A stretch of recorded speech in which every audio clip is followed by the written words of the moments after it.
but my name is Eric, and I am in New York, and I've been in the knowledge for over 40 years now, I guess.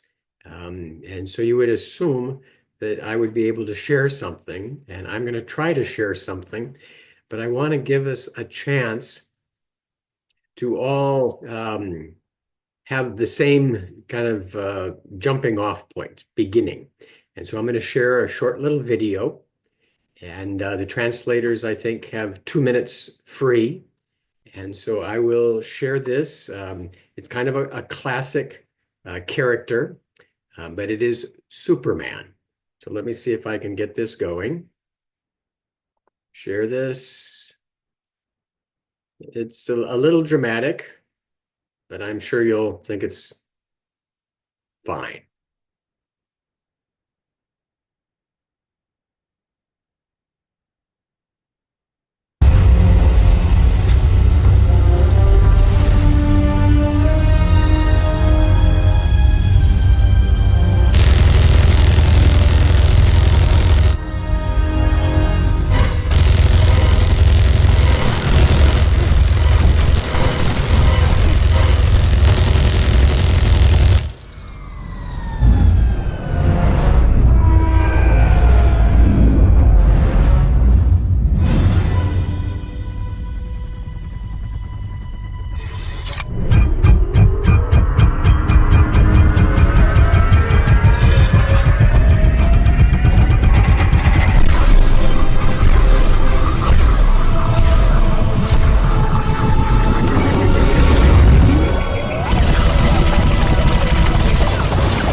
All right. So, Superman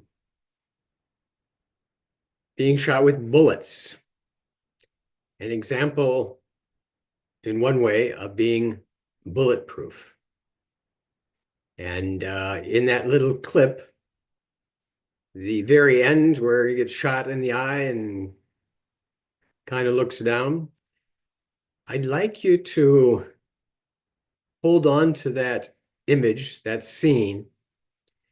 And because this is a group of practicing Brahma Kumaris, I've been led to believe, see that as your memorial. Somewhere along the line, somebody has been touched by the fact that hurting, shooting didn't affect somebody else. And that's who you are. That's what you're becoming. That what is happening isn't going to affect you. Whatever anybody's sending out, it's your memorial. It's just kind of a natural way that you are. And becoming bulletproof was kind of fun to think about, because that concept of bullets, we saw in the video, the machine gun sending them all out, and those little pieces of metal. On the flyer, there was a big bullet there, dangerous looking bullet. And so that's kind of how we understand bullets. But for the next period of time, hour, I want you to think of bullets as something sent by another to harm, hurt you. And there are situations where people aren't shooting guns at you, but they might be sending words, ideas, eye contact towards you meant to harm. Maybe not in your center, maybe not around, maybe not regularly, but that concept that a bullet is something that somebody sends towards you to hurt you, harm you, take you down.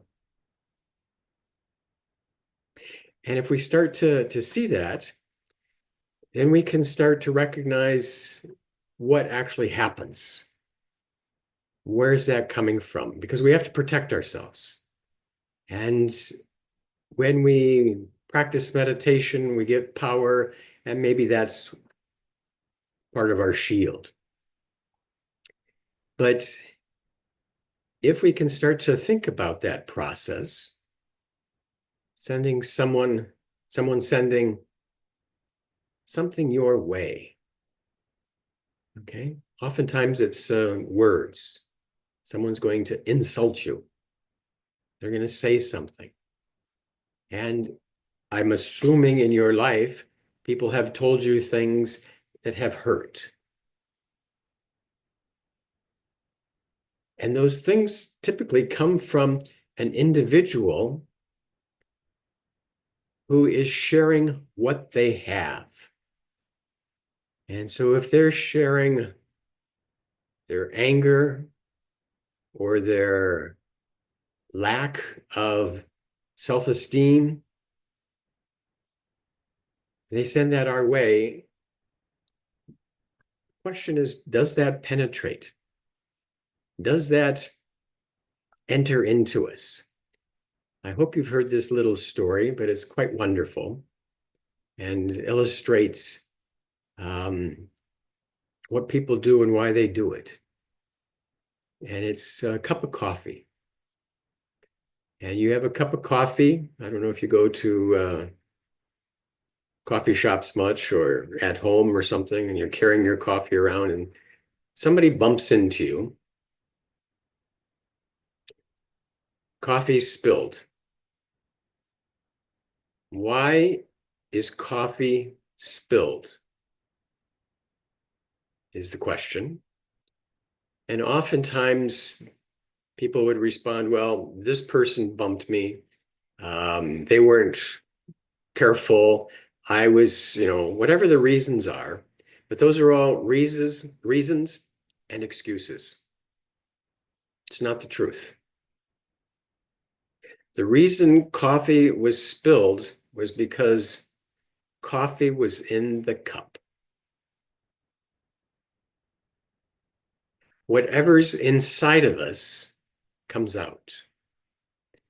And so there are lots and lots of people, and we're people too. I'm a people who have something inside of us.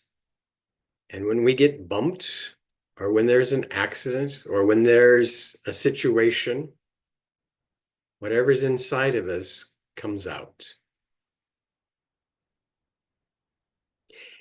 And some souls, some individuals have anger.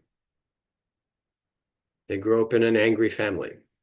There's some souls who have jealousy. They just don't have something. They have greed. Souls have vices inside of them. And so everyone is looking to somehow find our way out of that experience. Some are able to do it with truth and understanding. Others are able to try, short term, to send bullets to others. And there's a big issue in this country. I'm in New York, and probably around the world, called bullying, where individuals try to get power or attention by acting in a demeaning way towards others, usually weaker, always weaker. And that somehow in that process, they get something. They get the attention, they get the support of some. They get the feeling that if I push you down relatively, I feel better, more powerful, more in control. But basically, they're sharing some sort of a vice, a sorrow, and seeing if in that communication, if in that sharing, in that sending out, they're able to feel better. And when we start to recognize that, just, bullets are things that are shared that harm, that it could be very subtle things also. It doesn't have to be so dramatic as Superman. It doesn't have to be someone who is, sauntering around, swaggering around like they're in charge of everything. But little insults are bullets too. Why did you do this? Gossiping. Sending out, maybe you're not sending it directly towards the person. But if you're talking to someone about someone else's weaknesses, you are sharing what's inside of you. You are sharing vice. You are hurting someone directly and indirectly, yourself included. So there's lots of little bullets around. There's lots of weaknesses that we have. And if that's what we are sending out, it's actually like you're having a gun, and others have a gun towards you. And becoming bulletproof is going to move into that awareness of, well, what can I do? How can I start to have this ability that things don't affect me? I'm bulletproof. Superman, visual example. Whatever was sending his way didn't affect him. He even got shot in the eye. I think that was a great. And he just looked back, tried to, not be bothered by it. And so how is it that one can start to protect themselves? And one of the ways is not to believe what somebody else says or sends your way, not to accept that. But that takes a lot of power. And so how does the soul empower itself? That's for us, our subjects. Baba gives us that understanding that we need to have knowledge, we need to have power with that, yoga, we need to practice that and apply that, and we need to share that, seva. That's how we get strong. That's how we start to develop self-esteem, the power of not letting things harm us. I hope you've had the example. I hope you don't have to try this to test out its truth. But there's a saying that putting salt in the wound. Okay, you've cut yourself and you put something on it. Could be to clean the wound. If you've ever cut yourself, someone will say, "Oh, let's clean it," and they'll put in alcohol, rubbing alcohol.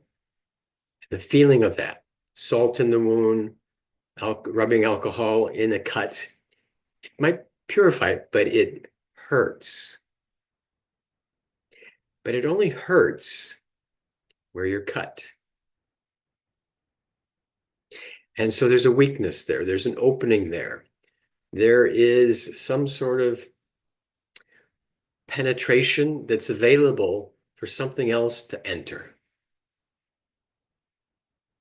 And if we don't have a cut on our skin and we put some salt, it doesn't bother. Might not feel great. Actually, they've got these bars of soap with salt in them to exfoliate. And but anyway, the salt doesn't hurt if you don't have a cut. The rubbing alcohol doesn't bother you if there's not a way for it to penetrate, to come into you. And so spiritually, the soul, our self, our awareness, our aura, our self-esteem, are there holes? Is there something that would allow someone's anger, hatred, insults to penetrate into me and allow me to accept that? Because that's part of what happens to become bulletproof is we accept those bullets. We accept what's being communicated. We allow that to come into us and we acknowledge that. Somebody says that, you know, you are short. And if we think that we're short and we believe that, maybe we are, and that's something that we feel bad about, we're going to feel insulted. But if we don't feel bad about it, it doesn't really matter. I have a little test for people sometimes to see how strong they are in their truth. And if someone comes in front of me and wants to know what it's like to ignore something or just, disbelieve it, I ask them or tell them actually that your antenna, like a Martian, things that come out, your antenna are ugly. And they're very confused. They don't understand what I have just said. I've insulted them. I said, your antenna are ugly. I don't like the way they look. And they really just don't understand because they don't see themselves with antenna. They know that that's a false statement. And so it doesn't affect, it bounces off of them. That bullet of my untrue statement doesn't penetrate, doesn't harm, doesn't hurt. And so when we hold on to our own truth, whatever anybody else says isn't going to affect us because it's not true. You have ugly antenna. Well, that just means to them, I'm kind of weird. That's a stupid thing. That's wrong. That doesn't make any sense. What's the matter with him? But it's a good example of if we hold on to our truth, who we are, what our qualities are, what our nature is, and we practice that and empower ourselves with that, then other bullets, insults, attacks, they're not going to bother us. They're not going to affect us. We know it's not true. It is not true what somebody else says about us because they're speaking from their weakness. They're they're having a vice come through them. They are trying to somehow help themselves. And so we can help them. That's not our first issue. But we can help them by not allowing them to continue generating benefit from hurting others. Because if we don't respond the way they think, and we're bulletproof, we're insult proof, we are strong in our self-esteem, self-awareness, truth, soul, conscious awareness, then we can arrest their behavior, stop it, and make them think a little. Check it out, try it out, see what happens. Some people are violent. Don't engage too much with that, is my advice. But I really like the symbolism, if you caught it, of the video, where at the end, all the bullets are down and he pulls out a gun and shoots Superman right in the eye. In the eye, bullet bounces off, falls to the ground.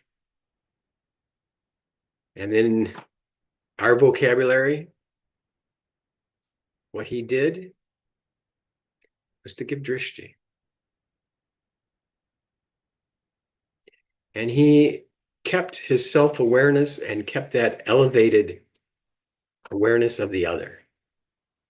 And that's how we can help ourselves and with others.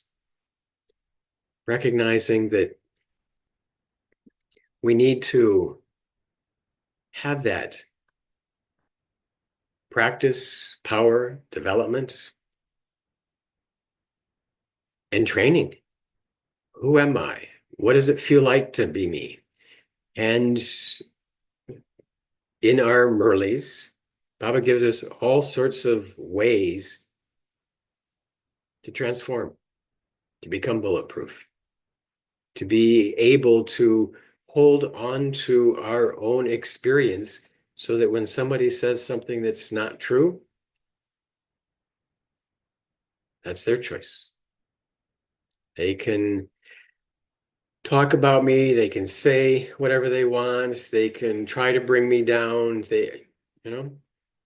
Not only outside, but there might be those situations. And if we're able to recognize that, Baba says, keep a chart. Baba says, listen to me daily.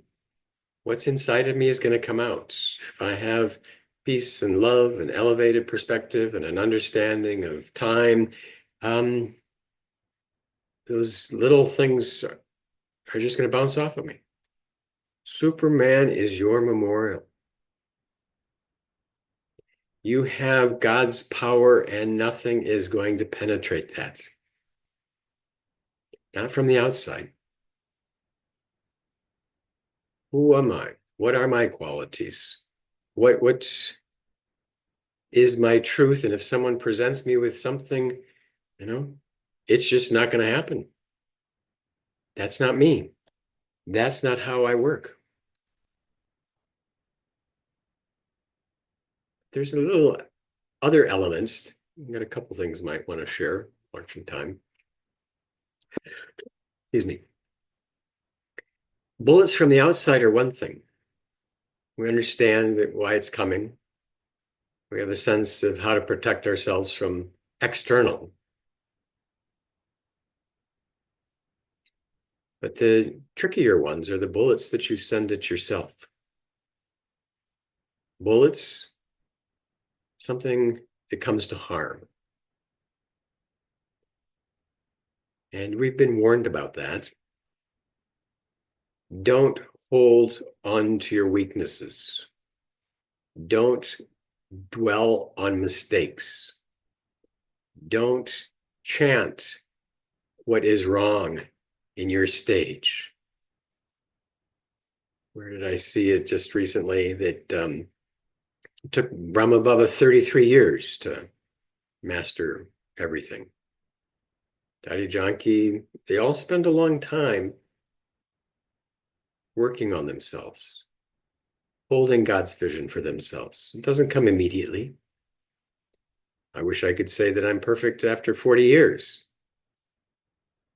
I can say it, but it might not be total 100% truth.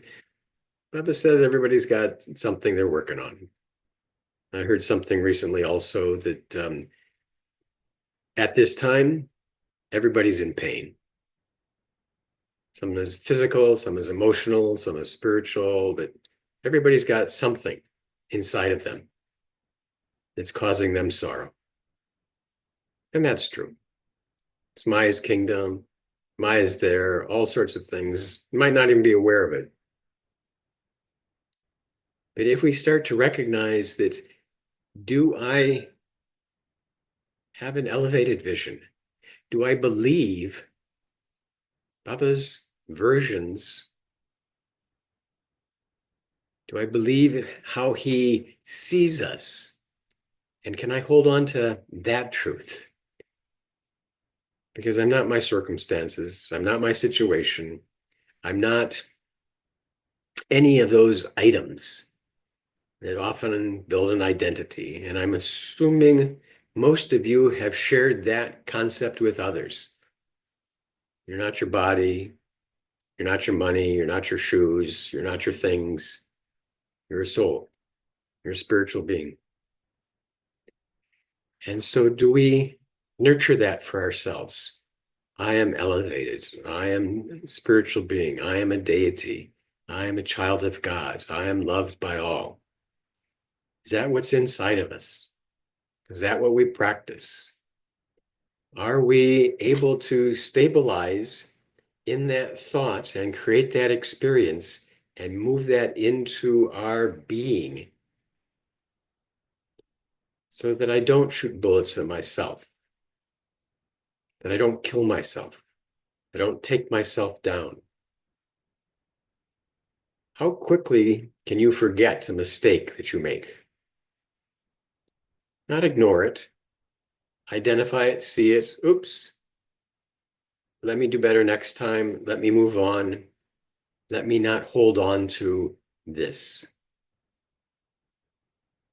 Very important. Because if we hold on to it, if we think about it, we're shooting bullets at ourselves. Those are hard to stop.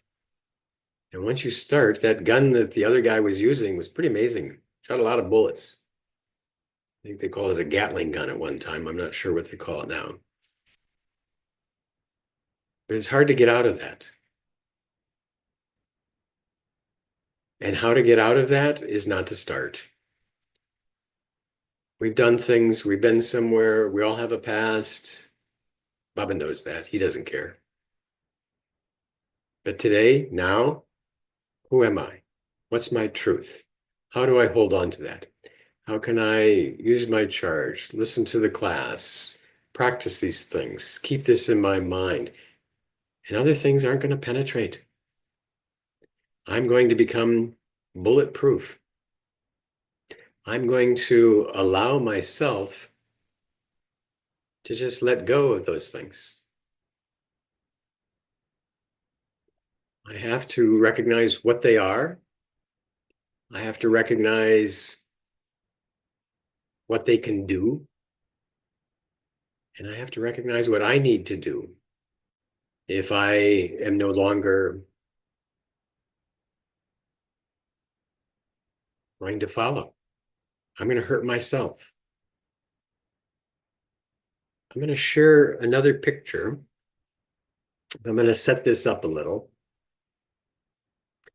I'm in New York. Today's Wednesday. And I went to the airport today. Quite a few of us did. Because we received the new chief administrative head of the Brahma Kumaris in New York. I call her Sister Mohini. A lot of people are Mohini Didi.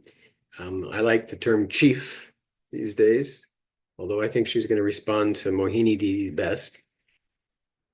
But she came back from India, gone 2 or 3 months. And during that time, Dari Ratan Mohini is passed on, the last of the original jewels. And there was a conclave, which term you will hear frequently now, the next couple of weeks, possibly the next couple of days. There was a conclave of instruments in India, and Mohini Didi is now our head. And so people wanted to honor her. So we went to the airport.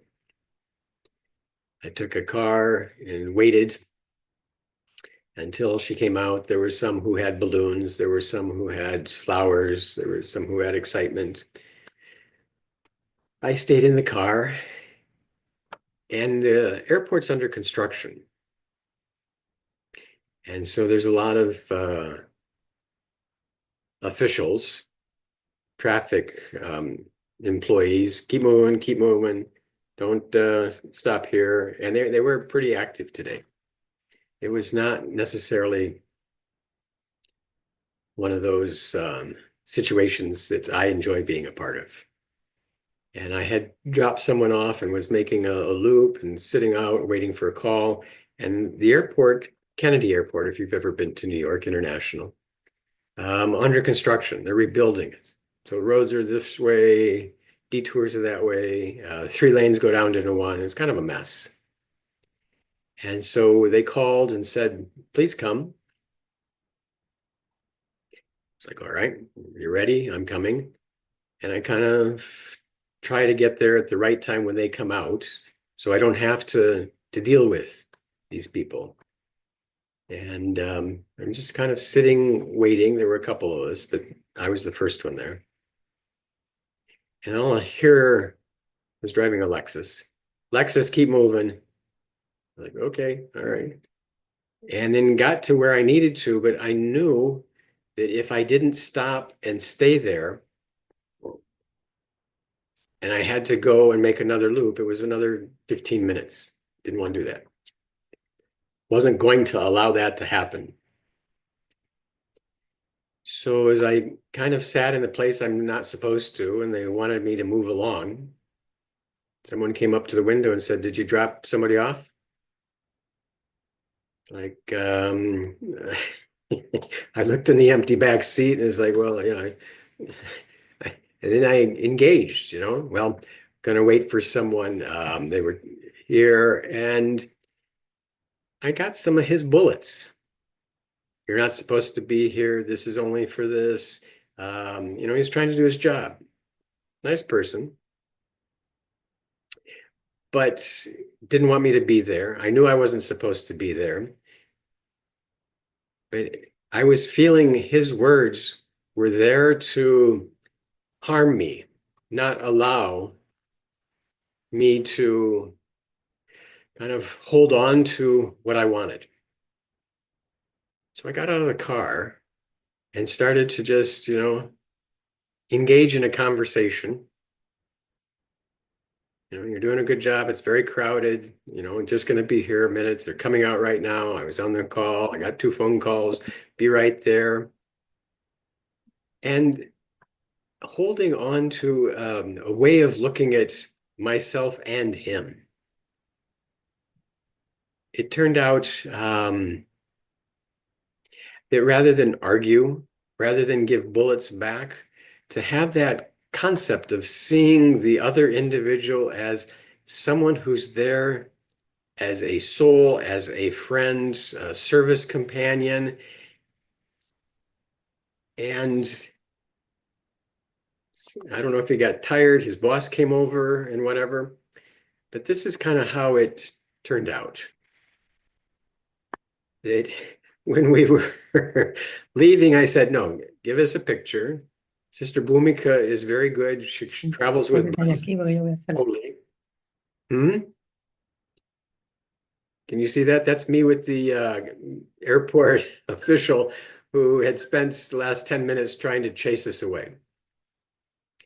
But God's totally and blessings. And what was quite amazing is how to change someone's attitude and demeanor and how they are looking at the situation. Because the sisters gave me totally blessing and held it to him and gave it to him and said, this is a sweet cooked in the remembrance of God, and this is a blessing for you, and you are a wonderful person. And we got our picture taken. Then I gave it to his boss also. But that sense of how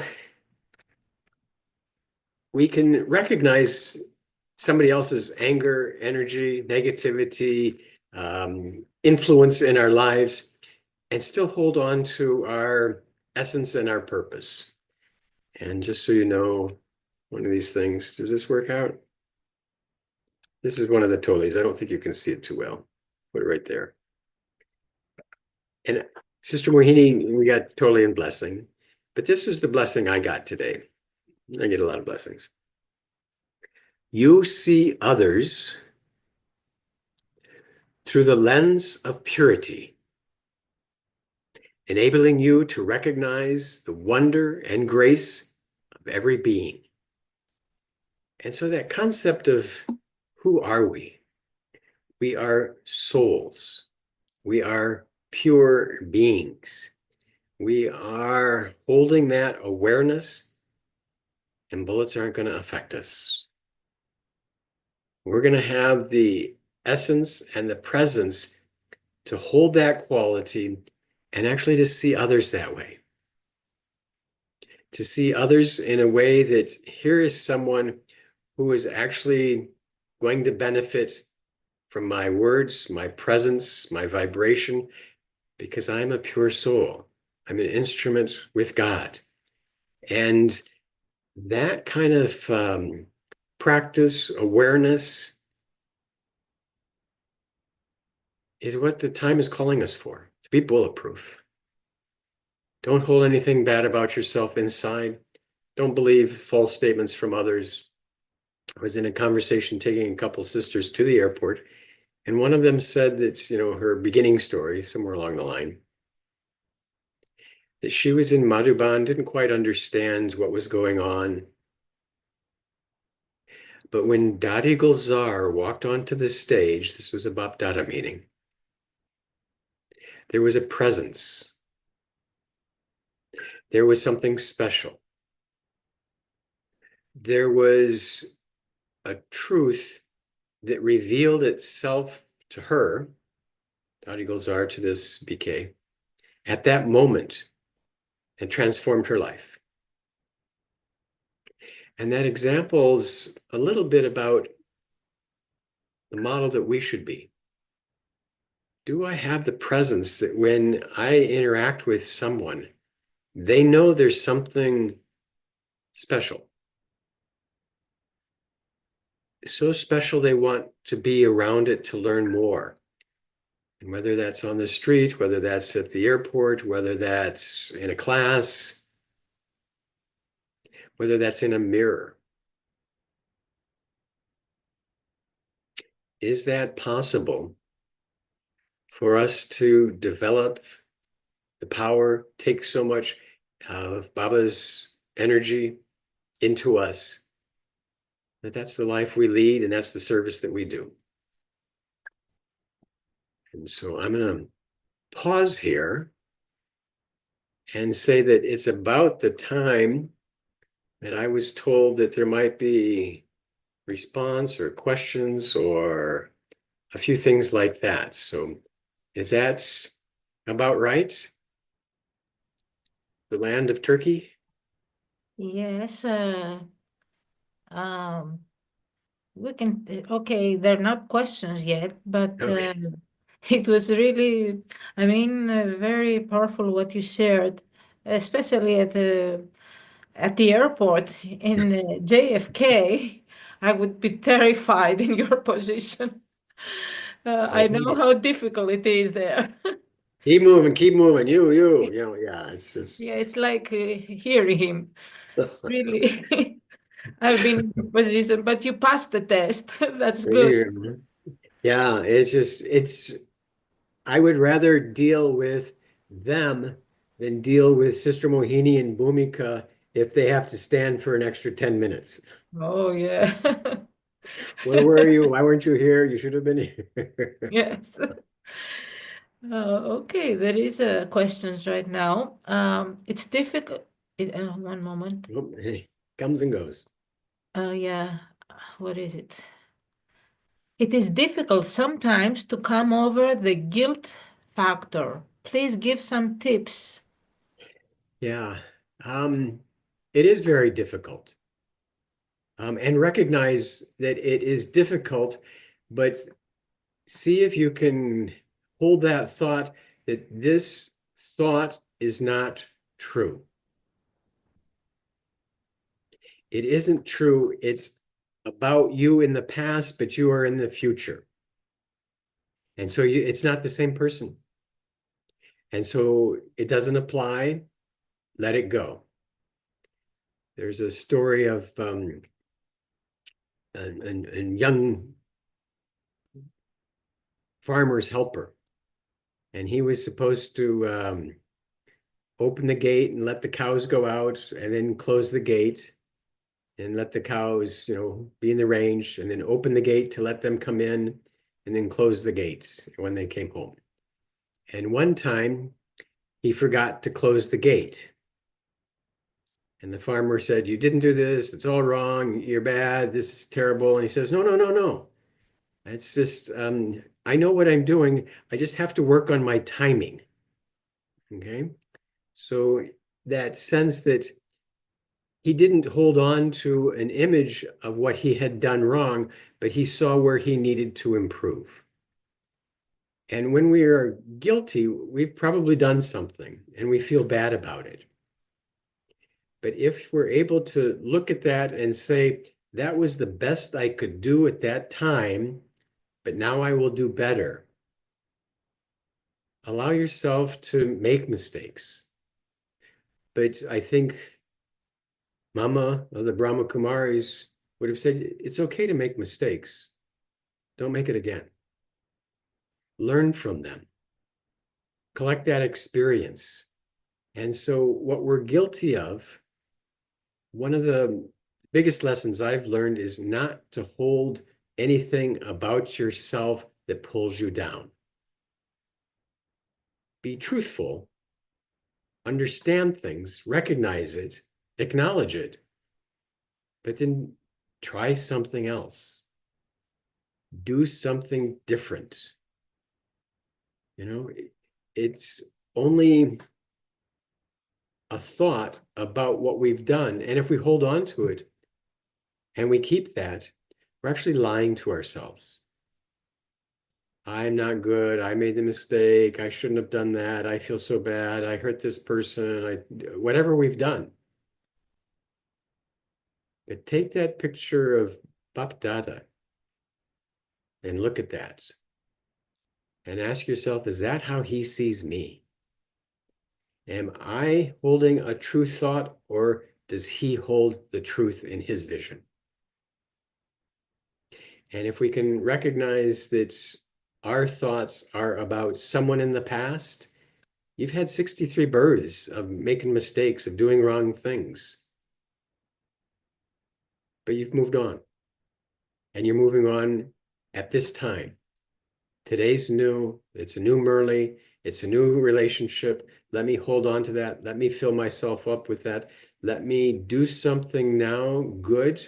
Law of karma is going to bring something for me. Let me do something good now. Law of karma weakens the energy of the past. Listen to the Murley. Write down something good. I am an elevated, pure soul. Do that 1,000 times. See if that helps.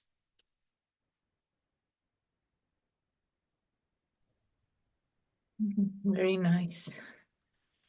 Yes.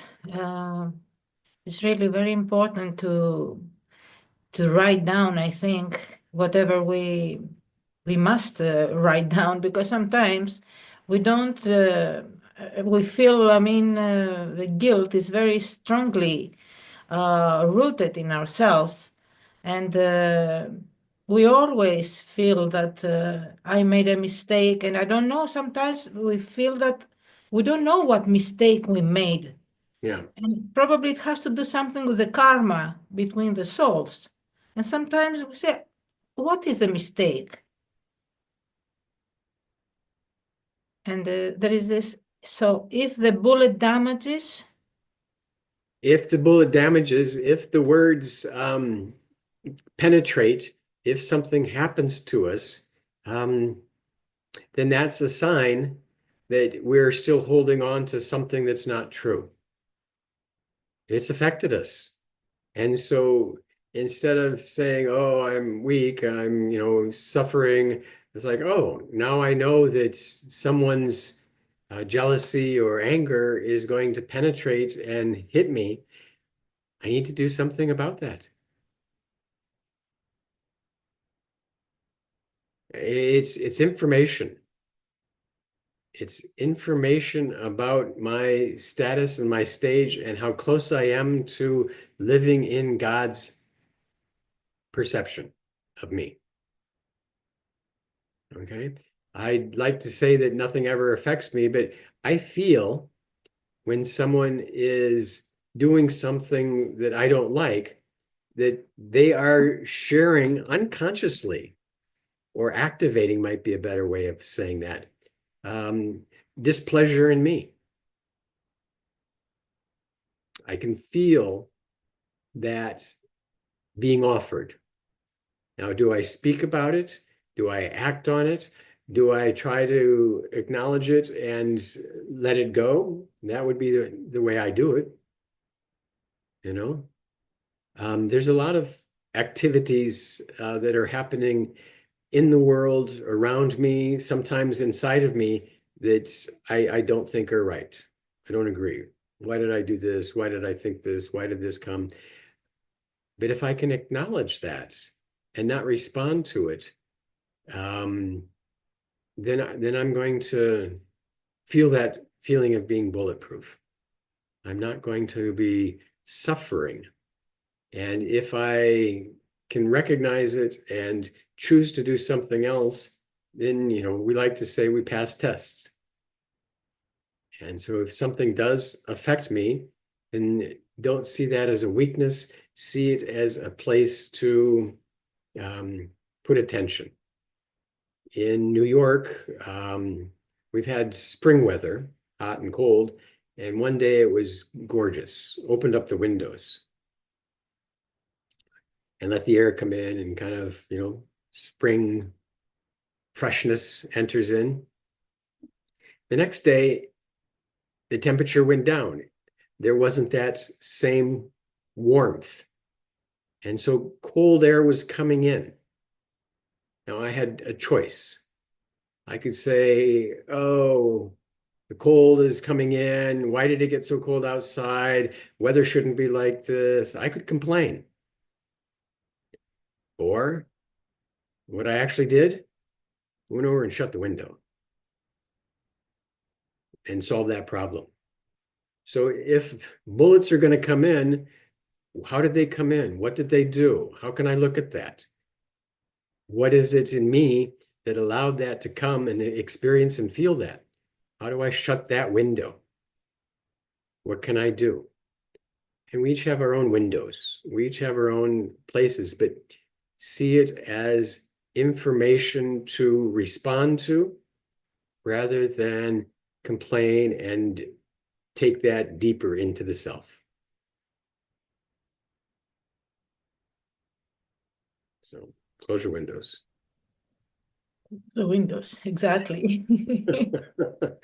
and one of your windows, so to speak, has teeth behind it. Okay. One of the easiest ways not to get into trouble is just close your mouth. I see that more than I'd like to. Somebody sends a bullet, and the response is, well, you got bullets, I got bullets. And so there's kind of a shooting war that goes on verbally between individuals. It's like, I don't think I don't recall reading that behavior in them early. Yes, I don't see any more questions. Great. I was thinking that about what you shared about closing the window. It's really very important. But also, I was thinking that spiritual company is very important Yeah. because if we try by ourselves, it's not that easy. But if we close the window and go, by ourselves, then we don't have the ability to learn about ourselves and try to avoid the bullets. And Yeah. we think that we are okay, we're fine, but then we're not. And spiritual company is very important. In Greece, we had Brother Anthony, and he helped us a lot. Yeah. that in the past, but now, we have to find a spiritual company. Turkey has Yogesh. Other countries, you have a Mohini Didi, so you don't need anything else. Less and less. And it seems to me that Greece has Maria. Is that correct? No, it's not Maria, it's the NCT. No, we all can play our part in helping others by being an example and following and sharing what we've learned. So, yeah, no, actually, instruments are busier, harder to find. And so, yeah, I totally agree with what you said. Spend time in company, learn from others, see what it is, and take their good qualities. What comes to mind when you say learn from others? I learned how to eat a chapati from Dadi Janki. When I first came into Gyan, I didn't have Indian food. I didn't know, any of these things. And so those round, tortilla type things, oftentimes if you give it to someone in the West, they'll rip it with two hands. But I watched Dadi Janki one time, and she had a chapati, and only with her right hand, she would stick it with her little finger, and then was able to pull off a little piece of it and wrap it around sabji. So she could eat one-handed. And I thought, well, that's pretty amazing. But being in her company and observing allowed me to learn. And I think that's so important for going to centers, going to Madhuban, going to retreats, being in other practiced Brahmins' company to just see how they respond. There are a number of times in Madhuban, and this was a long time ago, when people would ask questions, I think peace of mind or gatherings or whatever they were. Um, and they were pointed questions. I mean, they were there to penetrate. I don't remember exactly what they were, but the feeling was, I'm glad I don't have to answer that question. And I would be amazed in this case how Sister Genti responded, the instrument in the UK. I'm sure you all know her.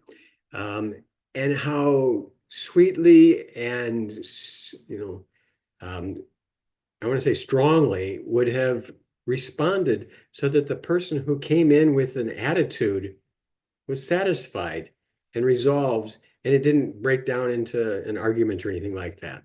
I was very happy that at that time I didn't have to respond to something like that. I wasn't, but to be able to watch and see that, those aren't the things that are communicated in classes. Being in the presence of someone and how they hold themselves, and recognizing, well, yeah, that's the way to do it. Let me see if I can model that behavior, if I can somehow help in that way by being what I've seen, whether it's the daddies or the seniors or the instruments. And one of the things that I'm seeing a lot these days is that it's time for a lot of instruments to step up, that you are the examples. You are the ones who've had the chance to be with others. And so how do you share that? How do you let others see what the behavior, the vibration that Baba wants everyone to have?